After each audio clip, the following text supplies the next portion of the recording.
आज हम लोग स्टैंडर्ड डेविएशन के बारे में पढ़ेंगे। जो हमारे कॉलेज में आज मंगल सर का क्लास मैंने अटेंड किया और मैंने सीखा कि स्टैंडर्ड डेविएशन क्या होता है और उसको कैसे हल किया जाता। अगर वो प्रश्न दिया जाएगा तो उसको हम लोग कैसे हल करेंगे। तो बहुत सारे हमारे सहपाठी जो थे वो क्लास को ऑप्शन कर गए।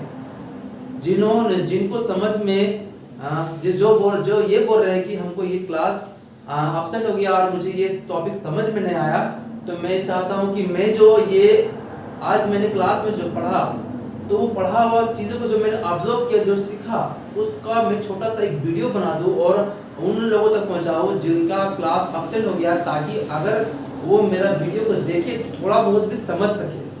ठीक है, मैं सर के जैसे तो नहीं पढ़ा सकता, लेकिन फिर भी सर का पढ़ाया हुआ चीज़ जो मैंने सीखा, सर से जो मैंने सीखा उसको मैं अपने माध्यम से आप लोगों तक पहुंचाना चाहता हूं। तो आज जो पढ़ाया हुआ स्कूल में कॉलेज में स्टैंडर्ड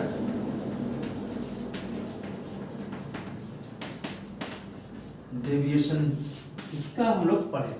तो सबसे पहले स्टैंडर्ड डेविएशन का जो सिंबल होता है इसको हम लोग दिखाते हैं, इसको डेल्टा से दिखाते हैं इस प्रकार से। जिससे हम लोग मीन मीडियन मोड को दिखाते हैं ना, इसका सिंबल। तो उसी प्रकार से स्टैंडर्ड डेविएशन का भी हम लोग सिंबल दिखाते हैं, वो होता है डेल्टा से। तो जैसे हम लोग मीन मीडियन मोड में एक डाटा दिया जाता था, उस डाटा से हम लोग मीन मीडियन मोड को निकालते थे। इसी तरह से जो स्टैंडर्ड डेविएशन होगा उसमें भी कुछ डाटा दिया रहेगा। जैसे हम 3 प्रकार के डाटा उसमें होते थे। पहला होते थे इंडिविजुअल। क्या होते थे? पहला इंडिविजुअल, ठीक है। दूसरा जो होते थे वो डिस्क्रीट होते थे, ठीक है। तो डिस्क्रीट होते। तीसरा जो होते थे वो कंटीन्यूअस होते थे, कंटीन्यूअस। तो स्टैंडर्ड डेविएशन में भी क्या होते हैं, इसमें भी 3 डाटा दिया रहेंगे। सबसे पहले रहेंगे इंडिविजुअल डाटा रहेंगे। अगर इंडिविजुअल डाटा वहां पर अगर दिया हुआ रहेंगे या रहेगा वहां पर, तो उसको हम कैसे सॉल्व करेंगे उसके बारे में सीखेंगे। तो वो इंडिविजुअल डाटा का भी दो प्रकार से बनाते थे। एक सर जो बताया तो वो शॉर्टकट मेथड था और एक था लॉन्ग कट मेथड। दोनों के बारे में हम लोग सीखेंगे। उसके बाद डिस्क्रीट जो डाटा दिया रहेगा उस डाटा के बारे में सीखेंगे। अगर डिस्क्रीट रहेगा तो उसको हम लोग कैसे हल करेंगे, उसका फॉर्मूला क्या होते हैं उसके बारे में जानेंगे। फिर होता है कंटीन्यूअस में अगर डाटा दिया हुआ रहेगा तो उसको कैसे हम लोग सॉल्व करेंगे स्टैंडर्ड डेविएशन में।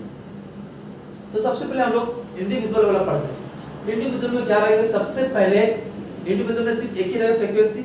तो सबसे पहले इसमें दिया रहेगा सीरियल नंबर दिया रहेगा। उसके बाद एक्स दिया रहेगा, मतलब फ्रीक्वेंसी जो होते हैं, या फिर एक्स बोल सकते हैं या फिर एफ बोल सकते हैं। तो सीरियल नंबर 1 2 3 4 5, ये सीरियल नंबर इस तरह से दिया हुआ रहेगा। और एक्स के वैल्यू सिर्फ इंडिविजुअल रहेगा। एक्स के वैल्यू ये नहीं भी रह सकता है और रह भी सकता है। अगर नहीं रहा तो कोई बात नहीं, हम इसी से हम लोग निकाल सकते हैं नंबर ऑफ फ्रीक्वेंसीज को, ठीक है। इसका जरूरत नहीं पड़ेगा। अगर दिया हुआ रहेगा, बाय चांस दिया हुआ रहेगा, तो हम लोग ऐसे बनाएंगे जैसे 6 7 8 9 10, ये डाटा दिया हुआ है, ठीक है। अब हम लोग क्या करेंगे, नंबर ऑफ फ्रीक्वेंसीज निकालेंगे, मतलब n निकालेंगे। कितना है 1 2 3 4 5, या फिर 5। उसके बाद सम ऑफ फ्रीक्वेंसीज हम क्या निकालते थे, सम ऑफ फ्रीक्वेंसीज मतलब x भी निकाल सकते थे या भी बोलते हैं। 6 और 7 13, 13 और 8 21, 21 और 9 30, 30 और 10 40, ये 40 हो गया। ये क्यों निकाल रहे हैं, ये अभी हमको काम इसका अभी हमको यूज करना है, इस कारण से हम उसको निकाल रहे हैं। अब स्टैंडर्ड डेविएशन का जो फॉर्मूले होते हैं, शॉर्टकट लॉन्ग कट वाला, वो लॉन्ग कट का जो फॉर्मूला होता है, लॉन्ग कट या फिर इसको डायरेक्ट मेथड भी बोल सकते हैं। लॉन्ग कट या फिर डायरेक्ट मेथड होता है। इसका फॉर्मूला क्या होते हैं, इसका फॉर्मूला होता है root under sigma D X का स्क्वायर डिवाइडेड बाय एन, ये फॉर्मूला होते हैं। तो सबसे पहले आप फॉर्मूला में देख रहे हैं कि dx दिया हुआ है, तो हमको डाटा में dx को हमको पहले फाइंड करना पड़ेगा, उसके बाद हम आगे बढ़ सकते हैं, ठीक है। तो dx कैसे फाइंड करेंगे, यहाँ हम लोग निकालना पड़ेगा अपने dx। तो dx का फाइंड करने का तरीका है कि x माइनस मीन, पहले हमको इसका मीन निकालना पड़ेगा। अगर मीन निकाल लिए तो मीन निकालने के बाद हर x से मीन को सब्ट्रैक्ट करेंगे तो हमारा dx प्राप्त होगा। तो मीन निकालते कैसे? तो हम लोग मीन निकालते हैं जैसे कि यहाँ पर दिया हुआ है मीन निकालने का फॉर्मूला क्या होता है? Sigma f divided by m। तो सिग्मा f हम लोग निकाले हुए यहाँ पर 40, लिखेंगे हम लोग 40। नंबर ऑफ फ्रीक्वेंसीज कितना है? 5। ये लिखेंगे हम लोग 5 डिवाइड करेंगे कितना आएगा? 8। मतलब आ गया मीन आपका आ गया 8। अब क्या करेंगे? प्रत्येक x से हम लोग मीन को सब्ट्रैक्ट करेंगे।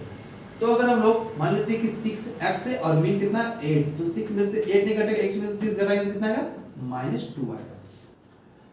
7 में से 8 घटाएंगे तो -1 आएगा। 8 में से 8 को सब्ट्रैक्ट करेंगे तो 0 आएगा। 9 में से 8 को सब्ट्रैक्ट करेंगे तो 1 आएगा। 10 में से 8 को सब्ट्रैक्ट करेंगे तो 2 आएगा। dx का हमको प्राप्त हो गया। हमको चाहिए क्या? dx का स्क्वायर से।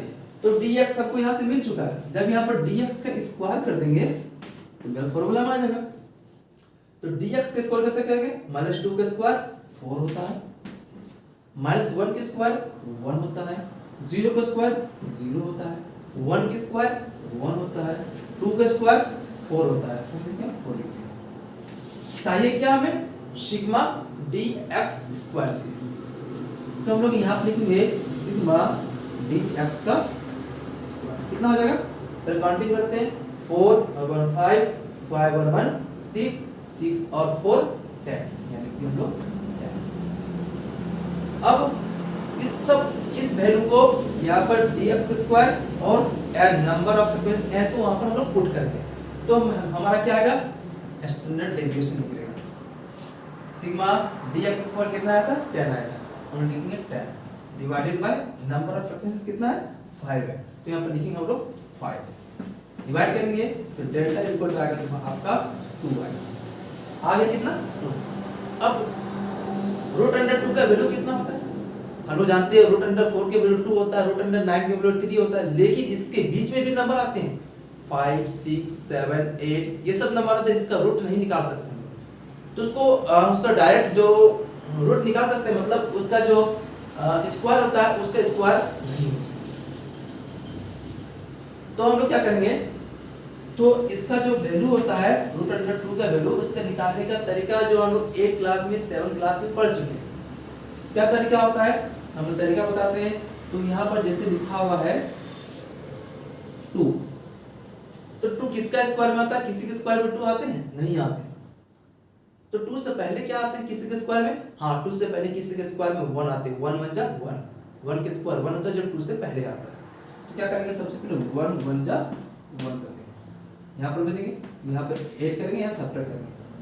2 में से 1 गया तो 1 बचा, 1 और 1 कितना? अब अगर यहाँ पर कोई भी नंबर के स्क्वायरिंग करेंगे, चाहे 1 का करेंगे फिर भी या 21 आ जाएगा, लेकिन यहाँ है 1 जो 21 से छोटा है, तो 21 से बड़ा करना पड़ेगा तब ना 21 का लेवल में पढ़ सकते हैं।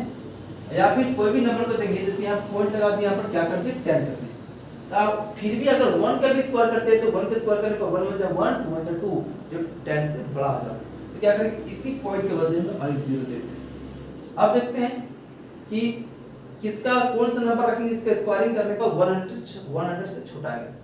तो हम लोग देखते हैं कि अगर 2 और 2 रखते हैं तो कितना आएगा? 4 4 44 है, जो 100 से बहुत छोटा है, इससे आगे हम लोग बढ़ सकते हैं। फिर रखते हैं हम लोग 3 या 3 रख के देखते हैं, 3 और 3 तो 3 3 जा 9 3 3 6 69 आ रहा है। इससे भी आगे हम लोग बढ़ सकते हैं। अभी करके देखते हैं लास्ट में कितना आएगा। ये 100 से ज्यादा नहीं जाना है, तो 4 और 4 के करते हैं, 4 4 जा 16 और 4 2 जा 8 8 और 1 9 96 आ रहा है, जो 100 से जस्ट पहले आता है। अगर 5 का करेंगे तो 25 5 जा 125 आ जाएगा, जो 100 से बड़ा आ जाएगा। तो क्या करते हैं? 4 4 का करते हैं। तो यहाँ 4 ले लिए, यहाँ पर 4 ले लिए, यहाँ पर 4 ले लिए, 4 4 जा 16 और 4 2 जा 8 8 और 1 9, कितना बचेगा? यहाँ पर 4 बचेगा, 4 और 4 8 हो जाएगा, 2 2 हो जाएगा। तो हम लोग दो ही नंबर को लिखते, ज्यादा नहीं लिखते हैं, तो 1.4 इसके आंसर देगा 1.4 है। ये आता है आपका डायरेक्ट मेथड बोलो या लॉन्ग कट मेथड बोलो, ये इस तरह के फॉर्मूले में आते हैं।